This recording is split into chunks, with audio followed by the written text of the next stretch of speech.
मुजफ्फरनगर से एक बेहद सकारात्मक और दिल को छू लेने वाली खबर सामने आई है, जहां पुलिस अधीक्षक नगर अमृत जैन ने अपने कर्तव्य से आगे बढ़कर इंसानियत की ऐसी मिसाल पेश की जिसने हर किसी का दिल जीत लिया। कानून व्यवस्था का जायजा लेने निकले एसपी सिटी ने सड़क पर जिंदगी और मौत से जूझ रहे घायलों के लिए जो किया वह पुलिस की संवेदनशीलता का जीता जागता उदाहरण बन गया। दरअसल क्षेत्र में भ्रमण के दौरान देवराना कट के पास एक भीषण सड़क हादसा हुआ जिसमें तेज रफ्तार बाइक सवार की कार से जोरदार टक्कर हो गई। टक्कर इतनी भयंकर थी कि बाइक सवार गंभीर रूप से घायल होकर सड़क पर तड़पने लगे।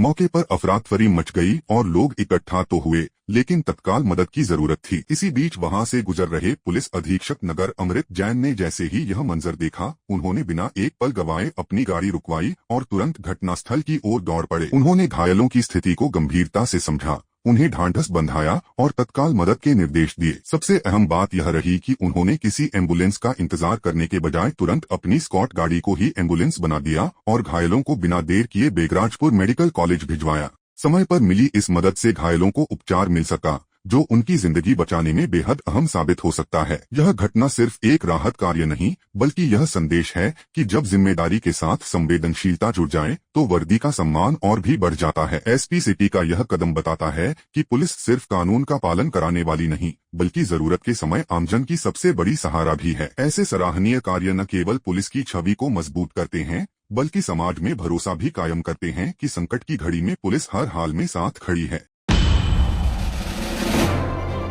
मैं तो अभी ट्रेंड्स ही नहीं देखे, आते ही तो आप लोगों से मिल लिया, तो अभी रुकिए, अभी तो ट्रेंड्स की शुरुआत है। इतने शुरुआती रुझानों में अभी कुछ टिप्पणी करना उचित नहीं होगा।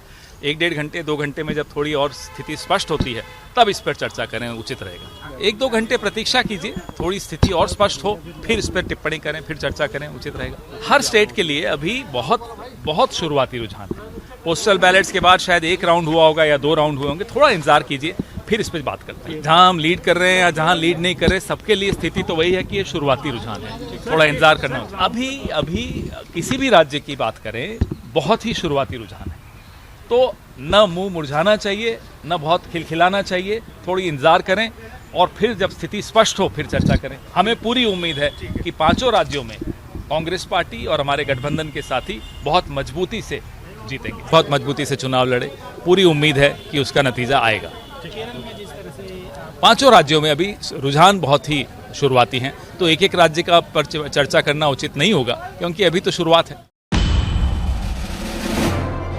पश्चिम बंगाल में मतगणना के शुरुआती रुझानों में भारतीय जनता पार्टी को मिल रही बढ़त के बाद सिलीगुड़ी में बीजेपी कार्यकर्ताओं के बीच जबरदस्त उत्साह और जश्न का माहौल देखने को मिल रहा है। जैसे जैसे रुझान सामने आ रहे हैं, कार्यकर्ताओं का उत्साह और भी बढ़ता नजर आ रहा है। सिलीगुड़ी में बड़ी संख्या में एकत्रित बीजेपी कार्यकर्ताओं ने एक दूसरे को गुलाल लगाकर और मिठाई खिलाकर अपनी खुशी जाहिर की। ढोलनगाड़ों और नारेबाजी के बीच कार्यकर्ताओं ने जीत का जश्न मनाना शुरू कर दिया है। कार्यकर्ताओं का कहना है कि यह बढ़त प्रधानमंत्री के सबका साथ, सबका विकास के नारे और केंद्र सरकार की नीतियों का परिणाम है। उनका मानना है कि जनता ने विकास और सुशासन के पक्ष में अपना समर्थन दिया है। हालांकि अभी यह केवल रुझान है और अंतिम परिणाम आना बाकी है, लेकिन कार्यकर्ताओं का उत्साह साफ तौर पर देखा जा सकता है। वहीं सुरक्षा के मद्देनजर प्रशासन भी सतर्क है और संवेदनशील क्षेत्रों में अतिरिक्त पुलिस बल तैनात किया गया है, ताकि किसी भी प्रकार की अप्रिय स्थिति से निपटा जा सके। बीजेपी जो ट्रेंड आ रहा है 293 में, बीजेपी अभी 161 में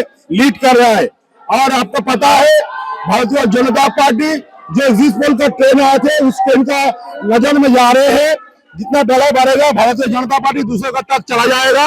ये जो हवा है, भारतीय जनता पार्टी सबका साथ सबका विकास जो मुद्दा लेकर काम किया है उसी का असर है। आपको पता होगा जब संसद में महिला संरक्षण बिल लेके मोदी जी जब बिल पास करने गए थे, ये तृणमूल कांग्रेस जितना विरोधी दल था ये पास होने नहीं दिया। इसलिए इसका रुझान है, बंगाल का महिला लोग खुलकर भारतीय जनता पार्टी को वोट दिया है और इसी का थप्पड़ ममता बनर्जी को खाना पड़ा है। मुड़ी खा रहे हमारा प्राइम मिनिस्टर मोदी जी झारग्राम में आके मुड़ी खाए थे और हमारा ये ट्रेन अभी सारा बंगाल में झालमुड़ी खाना स्टार्ट हो गया है। पश्चिम बंगाल में विधानसभा चुनावों की मतगणना के बीच सियासी माहौल लगातार गर्माता जा रहा है। रुझानों में बीजेपी की बढ़त को देखते हुए कोलकाता में पार्टी कार्यकर्ताओं का उत्साह चरम पर नजर आ रहा है। इसी कड़ी में कोलकाता में बीजेपी कार्यकर्ता मुख्यमंत्री ममता बनर्जी के आवास के बाहर एकत्रित हुए, जहां उन्होंने जय श्री राम के नारे लगाए और अपनी खुशी का इजहार किया। इस दौरान इलाके में भारी हलचल देखने को मिली और माहौल पूरी तरह राजनीतिक रंग में रंगा नजर आया। बताया जा रहा है कि जैसे जैसे मतगणना के रुझान बीजेपी के पक्ष में आते जा रहे हैं, कार्यकर्ताओं का जोश और भी बढ़ता जा रहा है। वहीं इस तरह की गतिविधियों को देखते हुए सुरक्षा व्यवस्था भी कड़ी कर दी गई है, ताकि किसी भी प्रकार की अप्रिय स्थिति से बचा जा सके। फिलहाल मतगणना जारी है और अंतिम परिणाम का इंतजार किया जा रहा है, लेकिन रुझानों के बीच राजनीतिक बयानबाजी और गतिविधियां तेज हो गई हैं। मुजफ्फरनगर से जनगणना 2027 को लेकर बड़ी और अहम खबर सामने आई है, जहां जिला पंचायत सभागार में आयोजित प्रेस कॉन्फ्रेंस में प्रशासन ने पहले चरण की तैयारियों और प्रक्रियाओं की विस्तार से जानकारी दी। इस दौरान जिलाधिकारी उमेश मिश्रा ने जनगणना को देश के भविष्य से जुड़ा महत्वपूर्ण कार्य बताते हुए नागरिकों से सहयोग और सतर्कता की अपील की। डीएम ने बताया कि जनगणना 2027 के प्रथम चरण के तहत मकान सूचीकरण और मकानों की गणना की प्रक्रिया 2 चरणों में पूरी की जाएगी। इसके अंतर्गत 7 मई से 21 मई तक स्वगणना सेल्फ एन्यूमरेशन की सुविधा दी जाएगी, जबकि 22 मई से 20 जून तक मकान सूचीकरण का कार्य किया जाएगा। उन्होंने स्पष्ट किया कि जनगणना में दी जाने वाली जानकारी पूरी तरह गोपनीय रखी जाएगी और इसका उपयोग केवल सरकारी योजनाओं और नीतियों के बेहतर निर्माण के लिए किया जाएगा। इसलिए सभी नागरिकों से अपील की गई है कि वे सही और सटीक जानकारी उपलब्ध कराएं, ताकि देश के विकास की योजनाएं मजबूत आधार पर तैयार हो सकें। साथ ही डीएम उमेश मिश्रा ने लोगों को साइबर सुरक्षा को लेकर भी सचेत किया। उन्होंने कहा कि कोई भी व्यक्ति अपनी आईडी, पासवर्ड या ओटीपी किसी के साथ साझा न करे, क्योंकि इसका दुरुपयोग हो सकता है। प्रशासन ने यह भी आश्वासन दिया कि यदि किसी को जनगणना से जुड़ी कोई भी समस्या या असुविधा होती है, तो वे संबंधित अधिकारियों से संपर्क कर सकते हैं। प्रशासन की टीम 24 घंटे नागरिकों की सहायता के लिए तैयार रहेगी। कुल मिलाकर जनगणना 2027 को सफल बनाने के लिए प्रशासन पूरी तरह सक्रिय है और आमजन से भी सहयोग की उम्मीद की जा रही है। असेंबली इलेक्शंस में लोगों ने भ्रष्टाचार को नकारा है, परिवारवाद को नकारा है। तमिलनाडु के 234 सीट्स जहां 84% लोग बाहर आके वोट किए, is a vote against corruption and a vote against family feuds.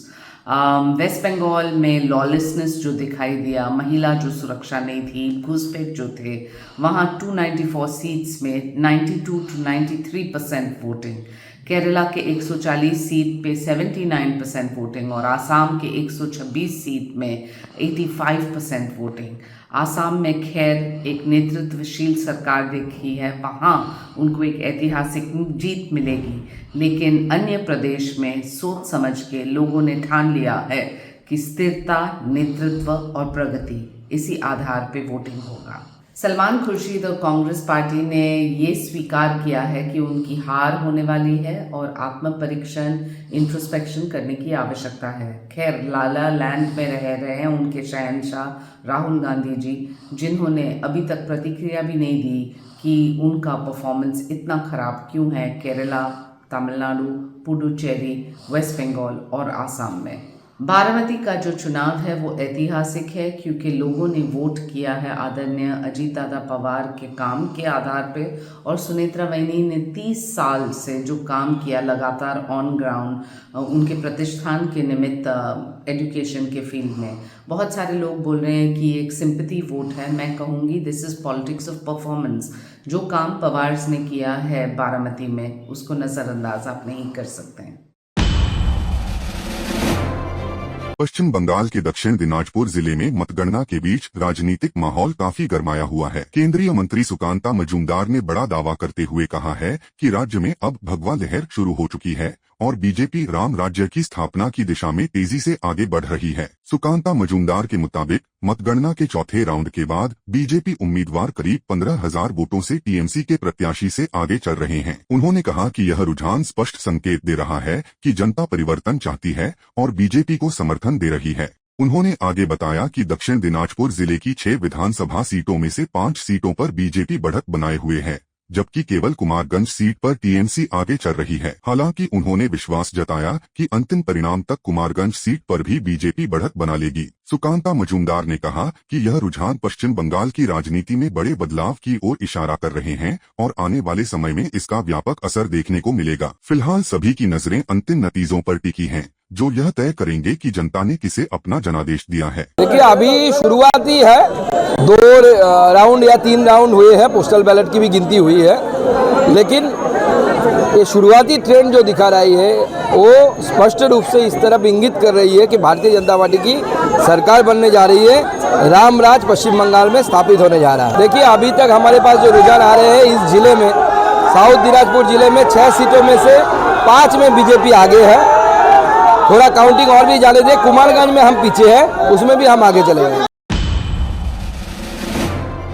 Muzaffarnagar में जनगणना ड्यूटी को लेकर आशा कार्यकर्ताओं का विरोध सामने आया है। आशा बहनों ने ज्ञापन सौंपकर अपनी समस्याओं को उठाया और प्रशासन से ड्यूटी व्यवस्था में बदलाव की मांग की है। आशा कार्यकर्ताओं का कहना है कि उनकी ड्यूटी ऐसे क्षेत्रों में लगाई जा रही है जो उनके लिए पूरी तरह अनजान है। उन्होंने मांग की है कि उन्हें उनके अपने आशा केंद्र या बीएलओ क्षेत्र में ही तैनात किया जाए, ताकि वे बेहतर तरीके से काम कर सकें और अनावश्यक परेशानियों से बचा जा सके। महिलाओं ने यह भी बताया कि अनजान क्षेत्रों में ड्यूटी करने में कई तरह की दिक्कतें आती हैं, खासकर सुरक्षा और आवाजाही को लेकर परेशानी होती है। इसके साथ ही उन्होंने गर्मी के मौसम और छोटे बच्चों की जिम्मेदारी का हवाला देते हुए कहा कि दूरदराज क्षेत्रों में काम करना उनके लिए और भी कठिन हो जाता है। इसके अलावा आशा कार्यकर्ताओं ने आंगनबाड़ी केंद्रों का पिछले 14 महीनों से लंबित किराया न मिलने का मुद्दा भी उठाया और कहा कि इससे उन्हें आर्थिक परेशानी का सामना करना पड़ रहा है। आशा कार्यकर्ताओं ने प्रशासन से जल्द समाधान निकालने और उनकी मांगों पर सकारात्मक कार्रवाई करने की अपील की है। हमारा 14 महीने का किराया लंबित है, केंद्र किराए पे चलते हैं। मकान मालिकों ने केंद्र खाली करने के लिए अल्टीमेटम दे दिया है। पिछले कई माह से वो हमें धमकी दे रहे हैं कि या तो किराया दो या फिर केंद्र खाली करो। हम कई बार डीएम सर से भी मिल चुके हैं, सीडीओ सर से, डीपीओ सर से, सभी के पास जा रहे हैं लगातार, लेकिन हमारी समस्या का समाधान कहीं नहीं हुआ। हम बहुत परेशान हैं, मानसिक दबाव में कार्य कर रहे हैं। सब लोग चाहते हैं हम उच्च क्वालिटी का काम करें। उच्च क्वालिटी का काम उस समय होता है जब मानसिक प्रेशर कम हो। मानसिक प्रेशर हर समय बना रहता है, मकान मालिक सामने खड़ा रहता है।